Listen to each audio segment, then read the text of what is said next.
तो दोस्तों इसी को बोला जाता है हिट मशीन और दबंग स्टार और ट्रेंडिंग स्टार। जी हाँ दोस्तों, अब आप लोग बोलेंगे कि आप ये सब क्यों बोल रहे हैं। बिकॉज दोस्तों मैं आप सभी को बता दूं कि अभी 24 घंटा भी नहीं हुआ है और जो कि 2 मिलियन भी ज़्यादा व्यूज़ मिल चुके, जो कि बहुत ही बड़ी बात है।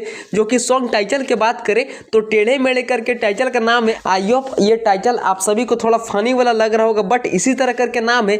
मतलब दोस्तों ट्रेंडिंग स्टार से दोस्तों ट्रेंडिंग स्टार खेसारी लाल जी का गाना एक नंबर ट्रेंडिंग सेक्शन पे जाने वाला है। जी हाँ दोस्तों, अभी आप लोग सही सुने और अभी आप लोग पोस्टर एंड थंबनेल देख के भी समझ ही गए होंगे। तो चलिए आज की वीडियो को स्टार्ट करते हैं बिना किसी देरी के और किस अपडेट के बारे में आज मैं आप सभी को बताने वाला हूं। आप लोग वीडियो को एंड तक वॉच कीजिएगा। तो दोस्तों अभी आप लोग लाइव प्रूफ अभी आप लोग मुझे लग रहा है सामने देख सकते हैं कि गाना का नाम वीडियो में 3 करोड़। जी हाँ दोस्तों, सॉन्ग टाइटल का नाम है यही कुछ। ये गाना टाइटल का नाम है और इस गाना को कल शाम 5 बजे रिलीज कर दिया गया खेसारी म्यूजिक वर्ल्ड चैनल की ओर से। और ये सॉन्ग रिलीज होते हैं दोस्तों ये वीडियो में मॉडल इंडस्ट्री को एकदम तहलका मचा कर रख दिया। जी हाँ दोस्तों, इस गाने में अब तक का मतलब कल से लेकर अभी तक 1 मिलियन से भी ज्यादा व्यूज मिल चुके हैं। आप सभी को बता दूं कि दोस्तों इस गाना का ओनली सिर्फ ऑडियो फॉर्मेट में ही रिलीज कर दिया गया है और ये गाना अभी तक का 7 नंबर पे ट्रेंडिंग पे चला गया है। जी हाँ दोस्तों, इस सॉन्ग में अपने मधुर आवाज में सिंगिंग की है शिल्पी राज जी, खेसारी लाल जी ने इस सॉन्ग को सिंगिंग की है।